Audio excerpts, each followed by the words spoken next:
નમસ્કાર વિદ્યાર્થી મિત્રો, સ્વાગત છે તમારું આપણા Chanakya public school YouTube channel ઉપર। તો આજે આપણે ધોરણ 12 કોમર્સ વિષય આંકડાશાસ્ત્ર પ્રકરણ નંબર 1 કે જેનું નામ છે સૂચકાંક। તો આજે આપણે પ્રકરણ 1ની માહિતી મેળવવાની છે અને તે પ્રકરણમાં બેઝિક જે વસ્તુઓની જે પાયાનો ખ્યાલ છે તે આજે આપણે ક્લિયર કરવાનો છે, બરાબર? તો વિડીયોના અંત સુધી બની રહેજો અને વિડીયો જો તમને ગમે તો લાઇક, શેર અને જો હજી પણ તમે ચેનલને સબસ્ક્રાઈબ ના કર્યું હોય તો ચેનલને સબસ્ક્રાઈબ કરવાનું ભૂલતા નહીં। થેન્ક યુ, આભાર, શિવરા દિવસ। આપણા પ્રકરણનું નામ છે સૂચક આંક। પહેલાં આપણે થોડીક એકેડેમિક એના વિશે ચર્ચા કરી લઈએ, બરાબર? કે આ પરીક્ષામાં કેટલા માર્ક્સમાં પૂછાય છે ને બધું।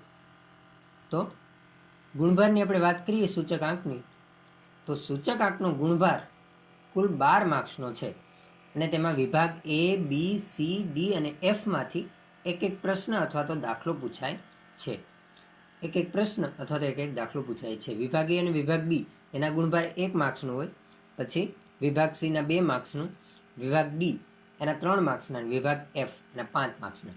તો 5 ને 3 8, 8 ને 2 10 ને 10 ને 2 12। સૂચકાંક 12 માર્ક્સમાં પૂછાય છે।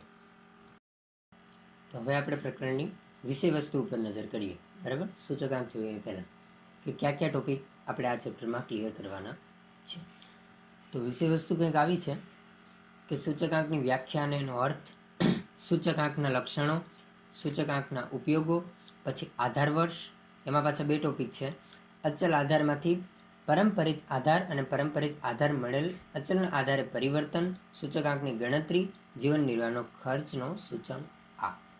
પણ આજે આપણે માત્ર 1.1 સૂચકાંકની વ્યાખ્યા અને એનો અર્થ જોવાનો છે કે સૂચકાંક શું છે, કારણ કે આપણે આ પહેલો વિડીયો છે માટે આપણે બહુ લેવલમાં નથી જવું, આમ સિમ્પલ રહે અને સરળતાથી તમે સૂચકાંકને સમજી શકો એના માટે જ આજે આપણે આ વિડીયો બનાવવાનો હેતુ છે, બરાબર? તો ચાલો હવે સૂચકાંકની શરૂઆત કરીએ। સૂચકાંકની વ્યાખ્યા અને એનો અર્થ। હવે સૂચકાંક સમજતા પહેલાં છે ને આપણે બીજી વસ્તુઓ સમજવી પડશે, તો જ આપણે સૂચકાંક વિશે વધારે ખ્યાલ આવશે, જેથી કરીને આપણે 2 પરિસ્થિતિઓને ધ્યાનમાં લેવી પડશે।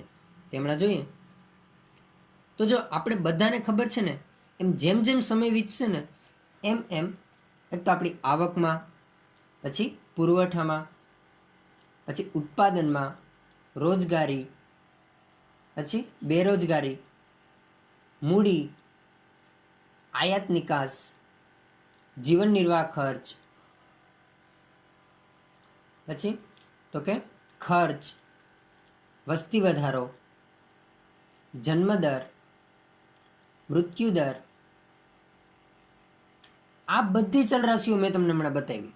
આ બધી ચલ રાશિઓ છે ને એ ક્યારેય સ્થિર થઈ શકે નહીં, એમાં નક્કી જ ન હોય। કારણ કે સમજી લો કે તમે 2 વર્ષનું કમ્પેરિઝન કરો તો એ બંનેનું નક્કી ના હોય કે વર્ષ 2012માં અને વર્ષ 2013માં મૃત્યુદર સરખો છે કે જન્મદર સરખો છે કે આવક સરખી છે, એનું નક્કી ના હોય, કારણ કે તેમાં સતત ફેરફારો થતા હોય। આ એટલી ચલ રાશિઓ છે ને એમાં સતત ફેરફારો થવાને કારણે તે અસ્થિર છે, એ ક્યારેય સ્થિર થઈ શકે નહીં। તો એને સ્થિર કરવા માટે શું કરવું પડે? જો કે એ સ્થિર થતી જ નથી, પણ એ સ્થિર થઈ નથી શકતી એની પાછળના પણ ઘણા ગંભીર કારણો છે। તો આપણે એ સ્થિર નથી થઈ શકતી એનો અભ્યાસ મેળવવો છે ને ખૂબ જ જરૂરી છે। કારણ કે તમારે જો ભવિષ્યમાં મેનેજમેન્ટ કરવું હોય અને મેનેજમેન્ટમાં તમારે કોઈ ભાગ લેવો હોય કે કોઈ કંપનીનું કે કોઈ એક મોટું સંસ્થાનું કે એનું તમારે મેનેજમેન્ટમાં ધ્યાન આપવું હોય તો આ બધી વસ્તુઓનો જો તમારી પાસે અભ્યાસ હોય ને તો તમે ખૂબ સારું પ્રદર્શન આપી શકો। તો માટે આ બધાનો અભ્યાસ કરવો પણ જરૂરી છે। તો આ ફેરફારો છે એને અભ્યાસમાં લેવા માટે આપણે 2 પદ્ધતિનો ઉપયોગ કરી શકીએ। હમણાં બતાવ્યું ને, જો આવક છે તો આવક ક્યારેય સરખી હોય, પછી બેરોજગારી, રોજગારી 2 વર્ષની કમ્પેરિઝનમાં એ ક્યારેય સરખું હોય નહીં। તો આપણે આ બધી ચલ રાશિઓ છે ને, ચલ રાશિને ભિન્ન સમયે થતા ફેરફારને માપવાની 2 રીતોમાં આપણે એને ભાગ પાડ્યા। 2 રીતો છે, એમાંની પહેલી રીત છે નિરપેક્ષ માપની રીત, મતલબ કે ફેરફારની રીત, આમાં છે ને ફેરફારો માપવાના છે, ને બીજી છે સાપેક્ષ માપની રીત, આમાં આપણે ગુણોત્તર કરવાના છે। આપણે બંને રીત વિશે હમણાં ભરપૂર અભ્યાસ લેશું, બરાબર? તો ચાલો પહેલાં નિરપેક્ષ માપની રીતને ક્લિયર જોઈએ। તો આ રીતને સમજવા માટે આપણે એક ઉદાહરણ દ્વારા સમજીએ આને, બરાબર? ઉદાહરણ કંઈક આવું છે, આ ખાનામાં હું આખી વસ્તુ લખીશ પછી આ ખાનામાં હું 2018નો ભાવ અને આ ખાનામાં હું 2019નો ભાવ કહેવા હું માગું છું કે આ બ્લોકમાં હું આખી વસ્તુ લખી કે જેનો 2018માં ભાવ કેટલો હતો અને 2019માં ભાવ એનો કેટલો હતો, જેથી કરીને કમ્પેરિઝન થશે બંને ભાવની અને એના ઉપરથી આપણે નિરપેક્ષ માપ સમજશું. તો જો પહેલી વસ્તુ આપણે સપોઝ માની લો કે ખાંડનો ભાવ 2018માં 40 રૂપિયા હતો, જેનો ભાવ વધીને 2019માં કેટલો થઈ ગયો તો કે 45 રૂપિયા અત્યારે હાલમાં છે. સેમ પોઝિશન ચાનો ભાવ અત્યારે 50 રૂપિયા 2018માં હતો અને 2019માં એનો ભાવ કેટલો થઈ ગયો તો કે 60. અને દૂધ તેનો 2018માં ભાવ 35 રૂપિયા હતો અને 2019માં એનો ભાવ 38 રૂપિયા થયો. ધ્યાનથી જોઉં ને તો તમને એક એક વસ્તુમાં ભાવનું અંતર ચોખ્ખું દેખાય છે કે 2018નો ભાવ અને 2019નો ભાવ તફાવત તમે મેળવી શકો કે ફેરફાર તમે જોઈ શકો કે વધારો તમે જોઈ શકો, એ બધું આપણે હમણાં જોઈએ. કે જો 2019નો ભાવ છે અને 2018નો ભાવ છે, 2019માંથી 2018ના ભાવને તમે બાદ કરો તો તમને એટલી ખબર પડી જશે કે 2018થી 2019માં ભાવનો વધારો કેટલો થાય છે. એ હમણાં આપણે જોઈએ કે જો ખાંડ તો કે જેનો ભાવ 2018માં 40 રૂપિયા હતો અને 2019માં જે વધીને 45 રૂપિયા થઈ ગયો, બરાબર. તો આપણે એનો ફેરફાર જોવો છે તો ફેરફાર કેવી રીતે ગોતી શકશું આપણે તો કે 2019નો ભાવ માઇનસ 2018નો ભાવ, ફેરફારની જગ્યાએ તમે વધારો પણ લખી શકો. 2019નો ભાવ 2018નો ભાવ બેની બાદ બાકી કરીએ તો શું છે 45માંથી 40 જાય તો જવાબ કેટલો આવે? જવાબ કેટલો આવે? 5 રૂપિયાનો વધારો આવે. સિમ્પલ, હાવ સરળતાથી તમે 2 વર્ષનું આ પાછી એક વસ્તુ માટે તમે કોઈ પણ ફેરફાર ઇઝીલી ગોતી શકો. સેમ પોઝિશન આપણે ચાનું જોઈએ કે જેનો ભાવ 2018માં 50 રૂપિયા હતો અને 2019માં એ વધીને કેટલો થઈ ગયો 60 રૂપિયા થઈ ગયો. તો આનો તફાવત આપણે જોવો હોય તો કેવી રીતે જોઈ શકીએ ભેદભાવનો? ડાયરેક્ટ સૂત્ર નથી મૂકતો, ડાયરેક્ટ કહી દઉં કે 60 - 50 તો જવાબ કેટલો આવે? 10 રૂપિયાનો વધારો છે ચામાં. અને પછી દૂધનું જોઈએ કે જેનો ભાવ 2018માં 35 હતો અને અત્યારે કેટલો થઈ ગયો 38 રૂપિયા. તો 35 - 38 કરો તો જવાબ કેટલો આવે? 3 રૂપિયાનો વધારો થાય છે. પણ આ બધી વસ્તુ તમે કેવી કીધી તમને? એક વસ્તુ માટે મેં 2 વર્ષનો તફાવત તમે કહી શકો. આમાં અહીંયા ખાંડ છે તો આપણે ખાંડને એમ કહી શકીએ કે ભાઈ 2018માં એટલો હતો અને 2019માં હતો, તો ખાંડમાં 1 વર્ષની અંદર એટલો વધારો થયો. પણ ખાંડને અને ચાને તમે સરખાવી શકો? તમે એવું કહી શકો કે ભાઈ આ ખાંડનો ભાવ છે અને ચાનો ભાવ છે, એ બેમાં ઓલો 5 છે ને ઓલો 10 છે તો બમણો વધારો થયો? ના, એવું તમે ના કહી શકો. આ રીતની એક જ ખામી છે કે તમે આને ટકાવાર નિરપેક્ષ માપમાં તમે આને લઈ શકો નહીં, કારણ કે શક્ય પણ નથી. કારણ કે આ રીતમાં તમે એક વસ્તુઓનું 2 વર્ષમાં તમે તફાવત જોઈ શકો પણ 2 વસ્તુઓનું 2 વર્ષમાં કે 1 વર્ષમાં તફાવત જોઈ શકો નહીં. એમ ના કહી શકાય કે દૂધ અને ચામાં એટલો ને એટલો વધારો થયો.